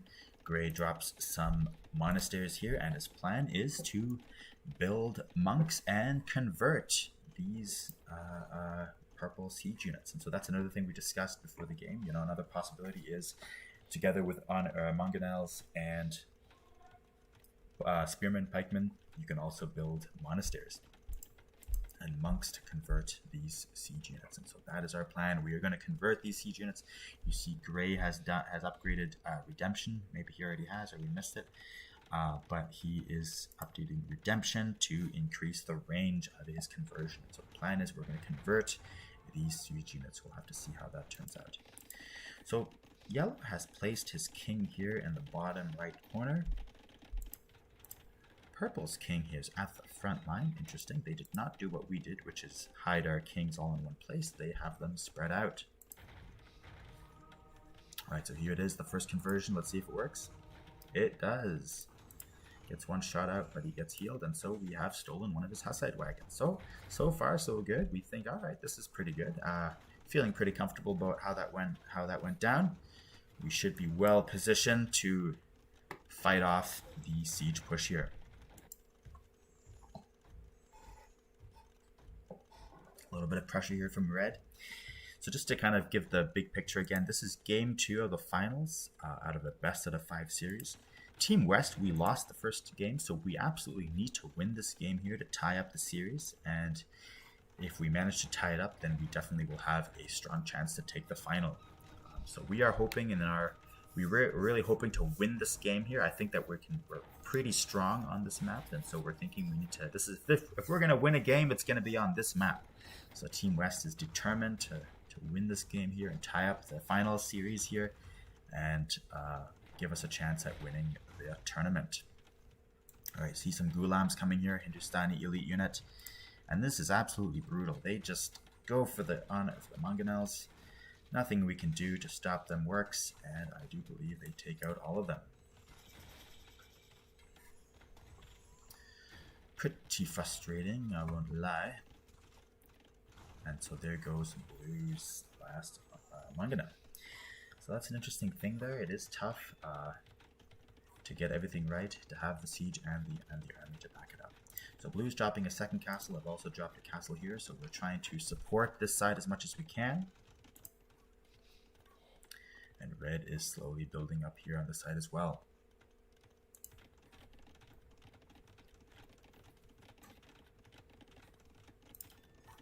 Got some more castles coming down here. 3 castles in total, right next door to Blue's castle. So Team South, even though they're behind in the score and behind in the villager count by around 50 villagers, they definitely do have some kind of a military advantage at the moment here. Some could say it was because of the Civ pick, some could say it's for other reasons, but anyway, definitely interesting here how they're building this advanced base, doing a really good job of building these production buildings close to the front line, which is of course what you need to do. It's not good to have your production too far from the front line. It is hard to do though on this map, I won't lie, because of all of this stuff everywhere, all these little trees, all these little pathways. You can't build on that, and so it is really hard to find space to build production buildings. We do build them regardless, but finding a good spot to build production is not easy sometimes. Alright, red putting pressure and has taken down Gray's castle here, and so Gray actually flagged this. You see he's flagging it to me. This is a bit tricky though, because I was actually supporting Blue on this side. We seem to be fine though for the time being. We've got a bunch of castles here, and so I decide to move my forces to the other side. Gray's monks stay here. So actually it's interesting. Gray is a flank player, but he was building monks on the other flank. I think that shows how much of a team we are. Real team spirit there. Some might say that's unnecessary. Maybe Blue or me, we should have done that. But anyway, Gray with his amazing Spanish monks sent some monks over here, which is much appreciated. Blue's actually on the offense here, using his trebs to put pressure on Team South. But it's the other way around here. Red has taken down this castle, but Gray is now moving out. I am moving my forces across the map, and Gray is putting some pressure on here.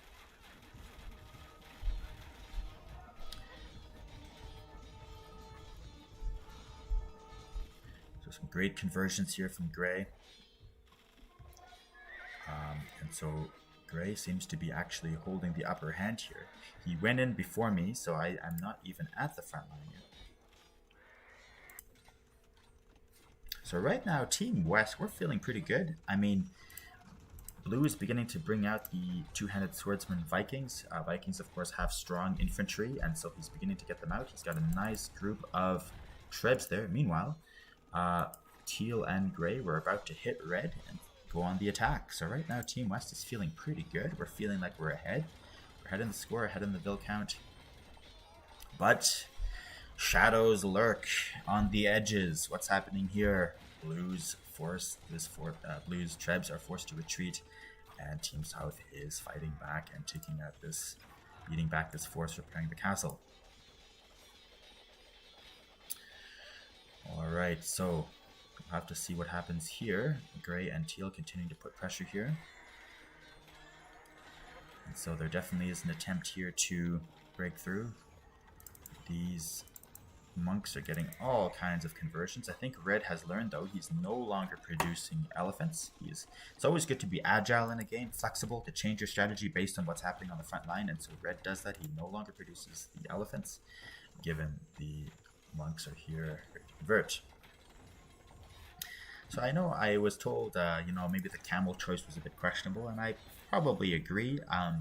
The thing is, I wasn't completely sure what the opponents would have, and so I couldn't really see if the opponents had cavalry yet, so I built the camels almost preemptively. Alright, so this is unfortunate. Both castles have now gone down, and there are hand cannoneers from Bohemian hand cannoneers taking down these Viking infantry. Things are looking bad for Team West on the Eastern Front.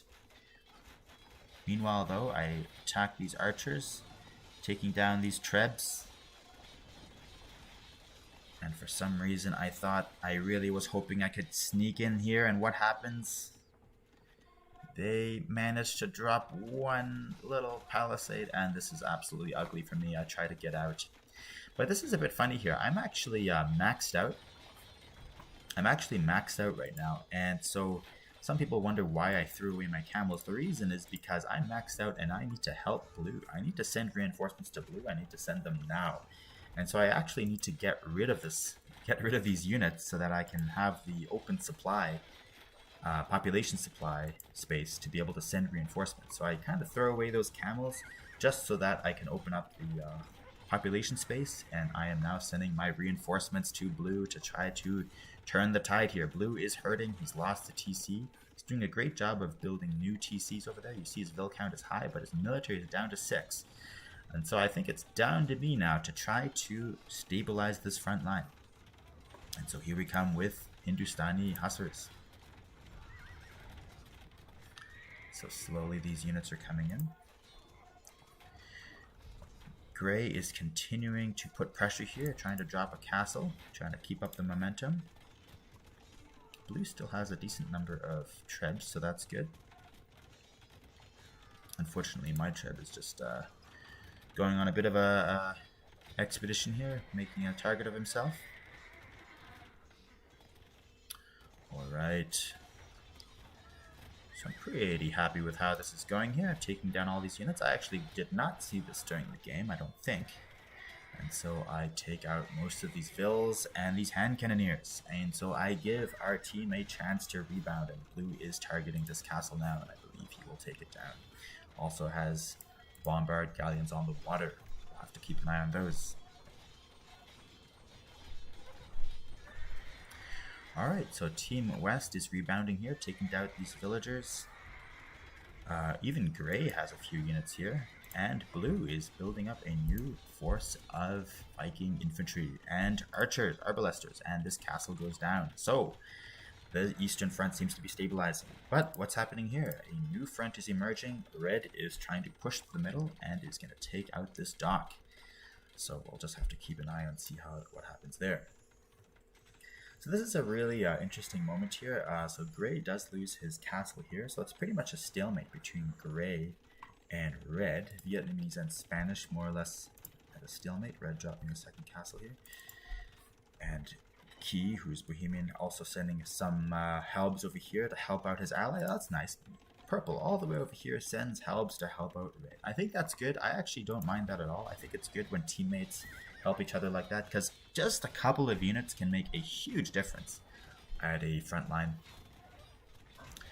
So I am trying to help my ally here. I'm taking out these cannons. I have to avoid these halberds though.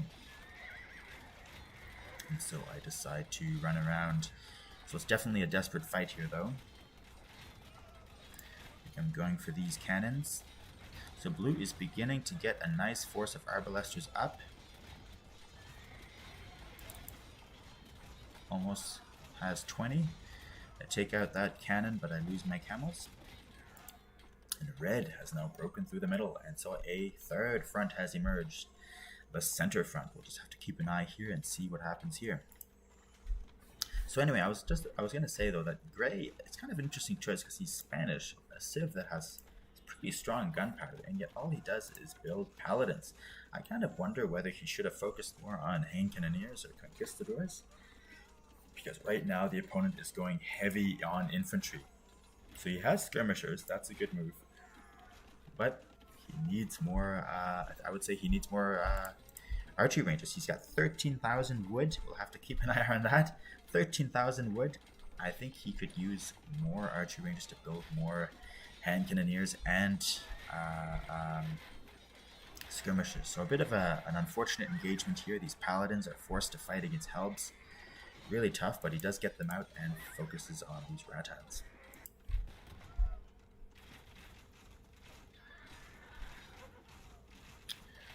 Alright, so I do send a couple of hussars through here. I wasn't sure what I could achieve, but I was mostly just trying to kind of distract the opponents. And so I charge into his base, hoping to do a little bit of economic damage here. Really not happy with how tough this is going here, but I'm really happy that blue has a nice force of almost 40 arbalesters, fully upgraded if I'm not mistaken. And he's even got the extra Viking upgrade. So the front is fairly stable here. I am trying to drop new buildings though, with the idea that to give the enemy something to shoot at and kind of slow them down, and also get my own production closer to the front. But if you look at the other side, this is unfortunate. Red is breaking through into Gray's base. Gray has all kinds of resources, but his army count is relatively small, and he doesn't really have the right unit for this engagement. So this is tough. If there's any good news though, we're still ahead in the score. We still have about 50 more villagers. Our army count is even higher. We are ahead in the score. So economically we're doing fine. Even army count we're doing fine. We're just kind of have the wrong units. I do notice this finally, and I begin to rally my forces here. And I consider this to be fairly vital. I know there's nice resources here. And I consider this to be my economic backyard, even though it's absolutely... kind of a cluster F here of all these bushes, but I decide this is important, and I am building, focusing my units here. I feel like I cannot let that break through. Can't let the opponents break through there. So yeah, this is a bit of a tough situation. I do send my reinforcements here. I spread them out as best I can to avoid those cannonballs. Yeah, it's a bit of we're a bit on the back foot here. Look at that. I don't think I get these buildings up, which is a bit frustrating. Villagers must have gotten distracted on the way. And look at this. We've got all kinds of gulams coming in here, which are really good against cavalry, which is of course a great build from that side. So unfortunate here for Team West, we just don't have the right units, I don't think. And also these Hussite wagons absorb all kinds of archer fire, so I just don't think that we have the right build here at the moment. It's good to have archers, but we need some kind of we need more pikemen, and we need siege. Pikemen and siege, that's what we need. Tried to get those siege buildings up, but they just weren't built too close to the front line, of course. Eventually I build other ones. Down here, I believe, there's one. Alright, so blue is being pushed back, and so is red. So this is unfortunate, but I decide to break through the middle. And so once I saw there was a gap here, I send my troops forward, and I just walk into the opponent's trade line. So we are actually behind in the score now. We were behind there for a brief moment. Both front lines not looking so good. Now, I'll just be very open. My allies were kind of wanting help right now at the front line, understandably. I did try to help as much as I could, but sometimes you need to make these kind of strategic calculations, which is that my army is not strong enough to defeat the enemy army right now at this moment. but it is strong enough to do a lot of economic damage here on the trade line. So between losing at the front line or doing a lot of economic damage, sometimes you need to kind of make a strategic choice and do damage where you can and hope that that will turn the tide. And in fact, that's kind of what it does here. Going into the middle here with this force here, I managed to cut the trade line. And so we'll just have to keep an eye on the gold count here of my opponents, which I believe is going to go down fairly quickly. And so we do some raiding here. I did not know this, but I believe the enemy king is right there. I don't know if I could have taken it down at this moment here, but if I had known that, I just thought these were villagers. I thought these were villagers shooting arrows. He does a pretty good job of hiding that, I think. So I think those are villagers. And so that king escapes my gaze for now. But this has done a serious blow to the economy of Team East. And I remember even during the game, I was keeping my eye on the minimap, and I noticed that the big red blob that had been entering Gray's base has now gotten smaller, is now pulling back. And so I thought, good. It's having an effect. By hitting at a weak spot here, I am helping both front lines, because both front lines are now distracted. They need to send reinforcements to the middle. And so pressure on Gray is reduced because of this attack here. So I'm pretty happy about that. Wasn't really happy about how I walked my gunpowder units straight under this town center. That was a bit goofy, so I do retreat into this corner. Alright, so now I'm trying to drop a castle, and this is really frustrating. I wish I had seen this. If I had just put my troops here, I maybe could have distracted these cavalry units and allowed my villagers to finish this castle. As it is not past 12% completion. Pretty frustrating. So blue does keep his army alive here, but blue is suffering here more and more. Every now and then I try to send in units to take out siege units, but it is for sure a tough fight. I am very much distracted. There's so much happening.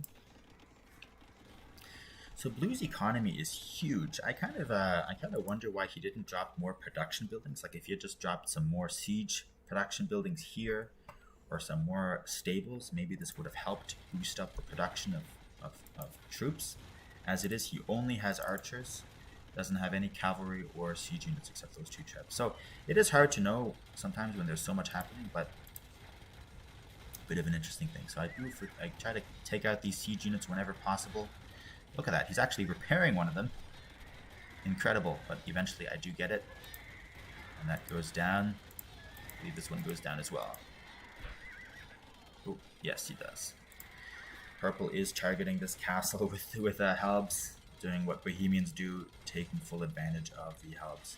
Unfortunately, my small force here has died, and so has my castle. And so my push here in the middle, I did disable the gold line, the gold trade, but unfortunately my force has been destroyed here, and the castle does not go up. However, I'm really happy with the fact that there are still large forces that were distracted that had to come down south, and so red, this front line has completely changed. Gray is back on the offensive. He had red in his base. You can even see that from this castle. It's on fire, but it's completely changed, and now Gray is back on the offensive. Unfortunately, the same cannot be said about this front line. We continue to be on the back foot, and so we are trying to turn the tide. Blue doing a pretty good job here with these arbalesters. Gotta thank him for that. He does have a lot of resources, though. I wish he had kind of sold some of that to buy gold and maybe produce more, or maybe produce some... I mean, with 4,000 food, you can produce a lot of light cavalry with that. Even Vikings can produce a lot of light cavalry with 4,000 food. So, not really understanding why he didn't do that. I have almost no food, and I am producing as many light cav as I can. But it is a tough fight with all these helbs, and frankly, what we really needed was siege units and hand cannoneers. And so I eventually, I knew I needed them. I eventually built them. But I will say that my gold was a really tough situation there. I am trading. I'm having a little bit of trading woes. My units are not just kind of going right next door. They're not really trading right away. I have to almost tell them manually to do it. Thankfully, I do have a nice trade line, though. And as I was mentioning, I'm taking no chances. I built an extra wall around my castle. All three of our kings are here. I built a second castle to kind of distract, give us a backup castle to get into if things comes, if all comes to the worst. But again, the battle here is desperate, and blue is kind of retreating. He has a nice fill count, really great, and is keeping his archers alive, but he's not really replacing them. He's not really building new units. He has a couple of stables here. And I believe he had some honor goods as well.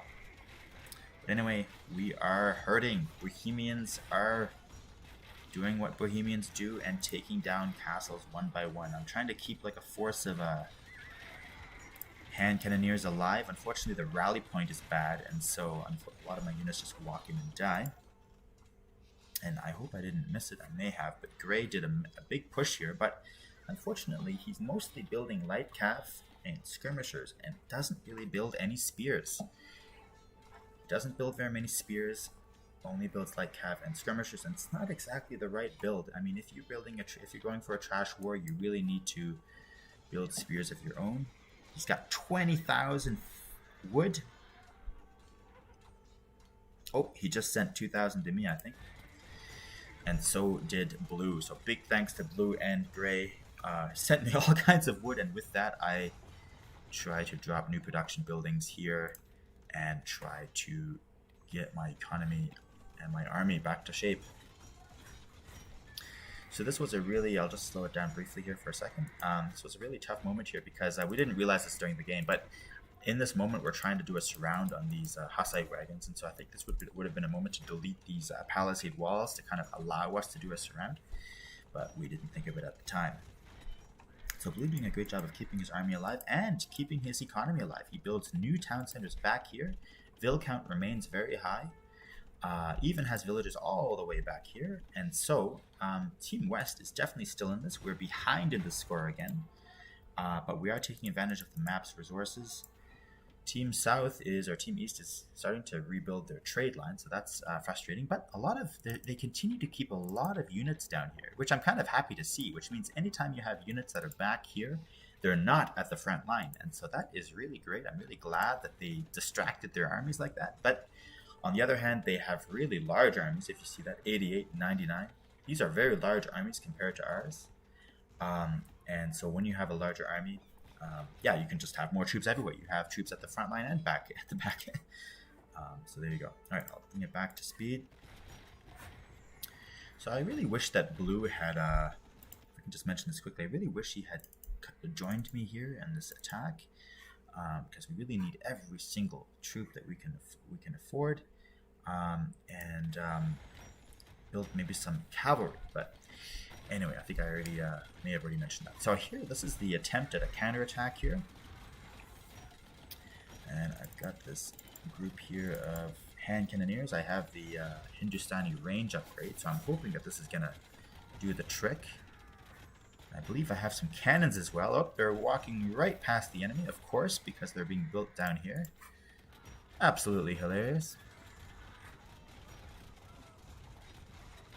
And we also have a major engagement down here. So Gray doing a nice comeback here. He is maxed out, and he is fighting back. Has gold now, has food, has wood, and he's going to try to fight back. But unfortunately has no spears, no spears. Kind of would have been useful, I guess. Although he does have the skirmishers against the Rattan, so that's useful. Alright, so this was kind of like my Hail Mary attempt here. I'm really trying to do focus my entire army against... my entire army against the purple, and my plan is to just put a stop to this Bohemian madness once and for all and retake blue's base so that he can build here. And so I feel like I've done enough hiding, and I need to enough little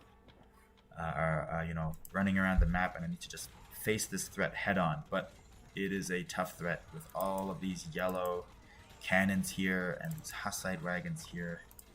And unfortunately, I do need to retreat. I did see blue sent some light cav, so I stand corrected. He had some. I think with 1,600, he could have maybe had more. But anyway, sorry, I'm criticizing here from an armchair. But happy to see that there were some there. So this is really too bad. I think we lose our forces here. And Gray, who had so much promise here in this attack, it's unfortunate. It looks threatening for sure, but there's no siege. Red has done a great job of walling off. Unfortunately, there's not much. You know, we're not really trying to break through in any new way necessarily. So I maybe wish we had attempted to go around maybe or try to build some siege. I don't know. But really happy to see Gray maxed out and dropping new buildings and trying his best to put pressure here. Alright, so this is where the game gets really desperate, and unfortunately, it is definitely a tricky moment for Team West. Something I wanted to point out briefly, though, is that Blue this entire time has been going around with these amazing cannon galleons, taking advantage of the Viking shipping ships, and is destroying critical buildings around the coastline. And guess what? There's a building here. This is the castle where Purple's king is sitting. I mentioned earlier one of their kings was down here. At least he was a while ago. Oh look, he's standing outside now. That's amazing. Outside. Dang. The other king is here, but the other one is here, and we have these French, cannon galleons going around sniping buildings, and so we'll just have to keep an eye on that, see what happens there. Now let me go back to full speed.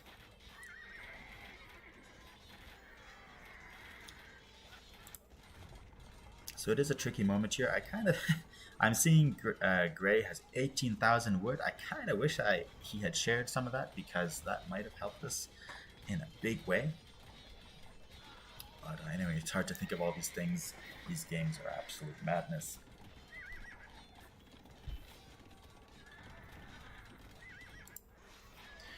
Alright, so Red is back on the attack here.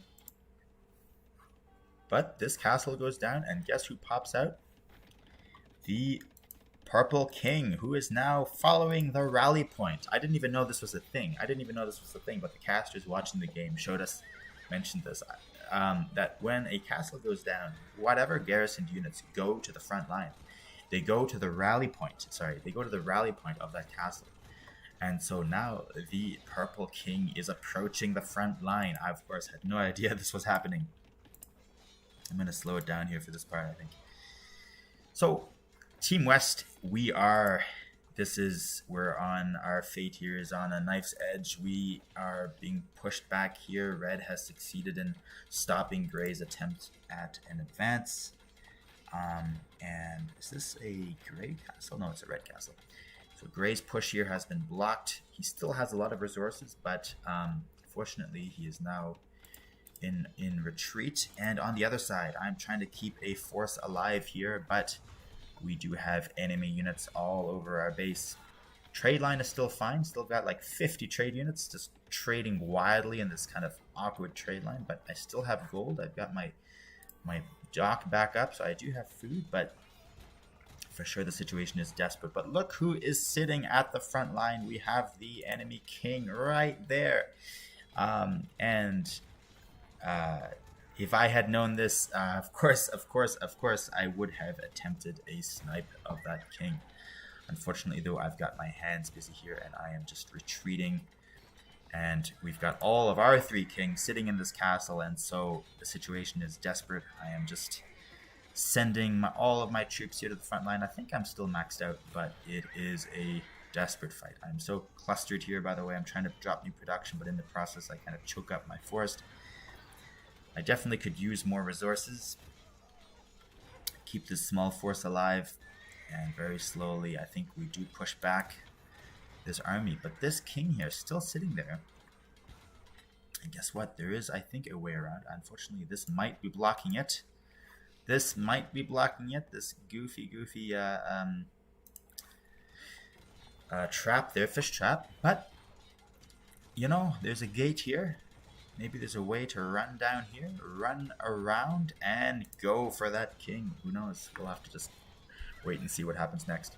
Team South, though, definitely coming in all the way here. We've got Red Cavalry raiding deep into Team West's base. They are knocking at the front door. Gray continues to build light cap against Halbs, but otherwise putting up a valiant fight to hold this front line. But somehow I managed to turn the tide here, and the numbers, I do have a concentration of hand cannoneers, and so they do fight back.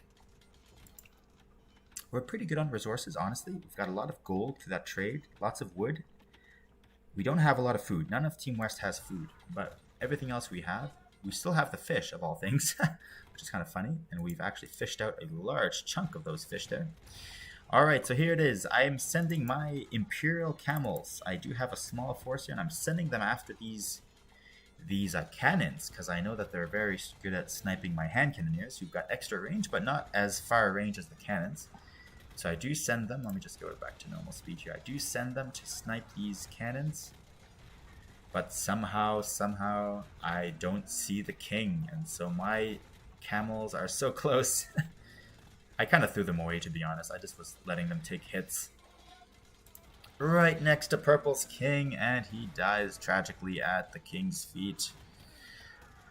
Kind of like Vercingetorix at Caesar's feet, something like that. Some kind of dramatic fall.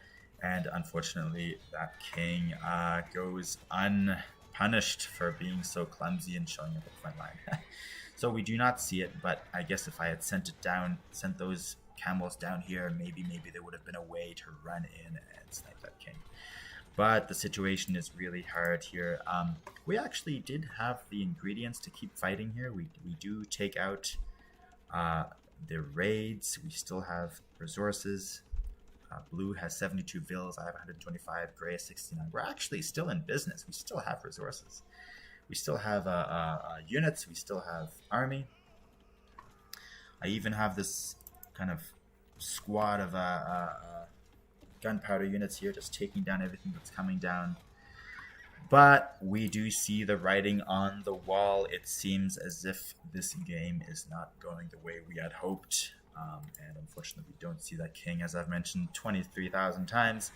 And we decide, you know what, maybe this game is not the one we're going to win.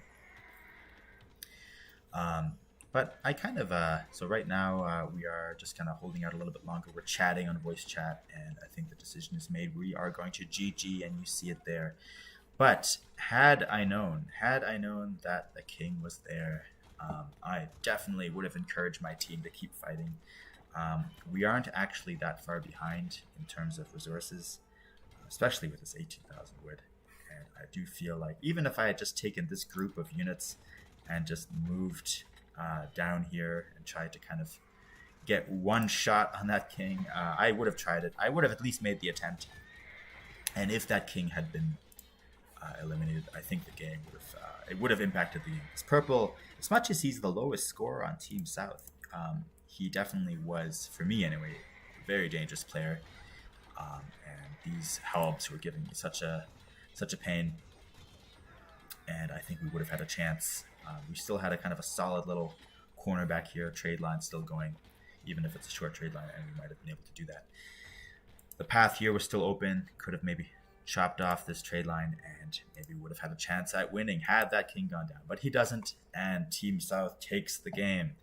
And so this was the third game I wanted to show on the stream because it just was such a crazy game. I mean, when you think about it, Team North or Team West, we had the advantage, we went on the disadvantage, we kind of regained the advantage a little bit through the raid, but then Team East managed to retake the advantage. The attack here never stopped. Team East did an amazing job of keeping the attack going. Look at all these barracks here. 21 barracks at the front line. Absolutely beautiful. 5 siege workshops. And they continue to push.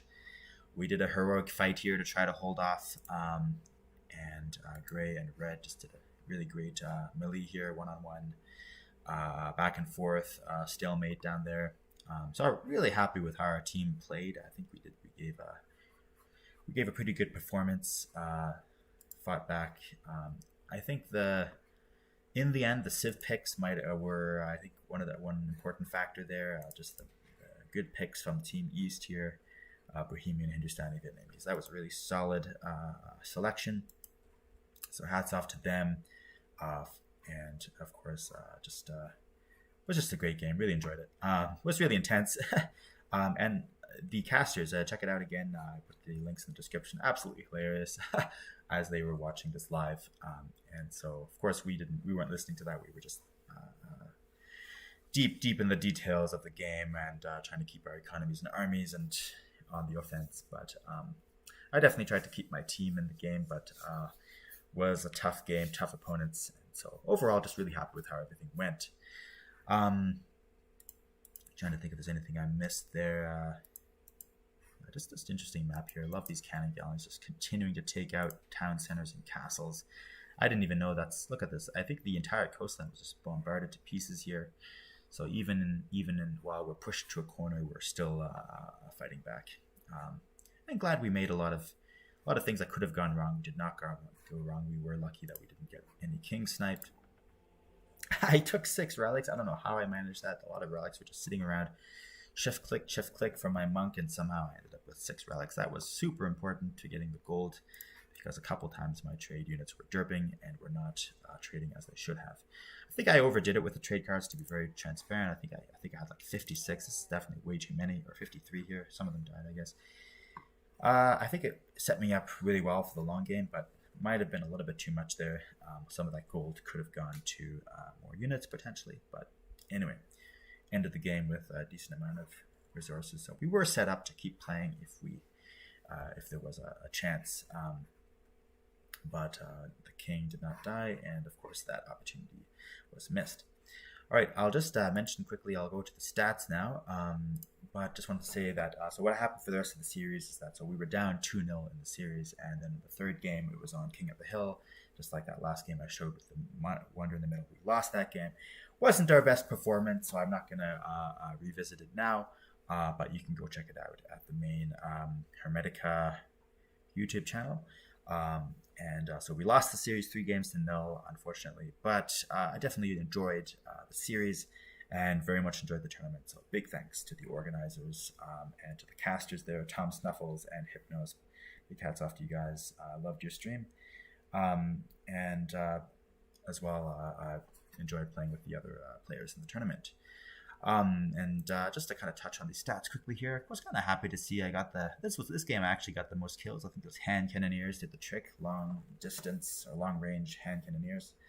But you can see pretty much everyone in the game had a really good game, I thought. Everyone played really well. I mean, Blue was unlucky there facing off against the siege, but under the circumstances did amazing. Kept his archers alive, kept his economy alive, was flexible, built cannon galleons on the water, sniped those castles, sniped the TCs, even built light cav at the end of the game, and honestly was super flexible, kept his economy alive. It was tricky for us because there was so much happening in the game. I was stuck between trying to help my ally and trying to raid. In the end, I did both, but obviously when your forces are split with 200 pops max, I mean, it's hard to pull off both. So a lot of the time I had to do one or the other. It was tricky for sure, a challenging game, but it was just super interesting how it went back and forth. I think everyone had a really good game. Economy here, so I had a pretty good gold count. Look at that, from the relic gold, 6,760 gold from relics. Gotta love that. Very rare that happens. Somehow I almost never end up with all the relics, so that's pretty fun. And big thanks to my allies. So they sent me almost 12,000 wood. So they did send me a lot of wood. That definitely kept the game going. We had a chance. So thanks to my allies. I think it's always good when teams do that. They send help to each other, even from flank to flank. I mean, it's not necessarily the most efficient, but I think it is important because a lot of the time there's so much going on. Sometimes just a little bit of help can make a huge difference on a front line. But yeah, sending resources to each other at critical moments is always good for any team, and I definitely appreciate all that wood that came in at a great moment and kept us in the game. See here that actually Pot got the most wood overall, and Trade, look at that. He got 8 more gold than me from Trade. We had about the same amount of trade. Got 8 more gold, so pretty funny to see that. Was really happy to cut off their trade line there that one time, as we saw. But they did a good job of trading and getting it back online.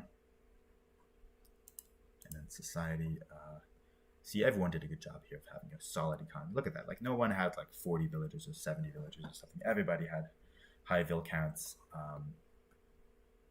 exact same number of castles for every single player in the team in the game. Pretty funny to see that. There you see 56 trade units. A bit much, maybe, but anyway, was kind of necessary because we didn't have the long distance trade. But anyway, so yeah, just a really interesting game from all sides. I'd like to think that the game was pretty close there. Really happy that we gave. Really happy with how the game turned out. Yeah, it was definitely. I have a new appreciation now for Regicide. I had not really played it much until this tournament, but thanks to this tournament, I think I will be trying out some more in future. It's really interesting. Does allow for some last minute twists, as we saw in the one of the games today. And here we saw how this could have had an impact on the game, and how it definitely was a dramatic end to a game that had lots of back and forth. So yeah, big thanks to everyone who played in this game. Big thanks to the organizers of the tournament, to Hermetica community. Thanks to the players on the team. And yeah, I hope you guys enjoyed. I know this stream was a bit different, but I thought I'd just show our best games. And yeah, I hope they were interesting. Hope you guys enjoyed it. And yeah, I'll catch you on the next one. So cheers.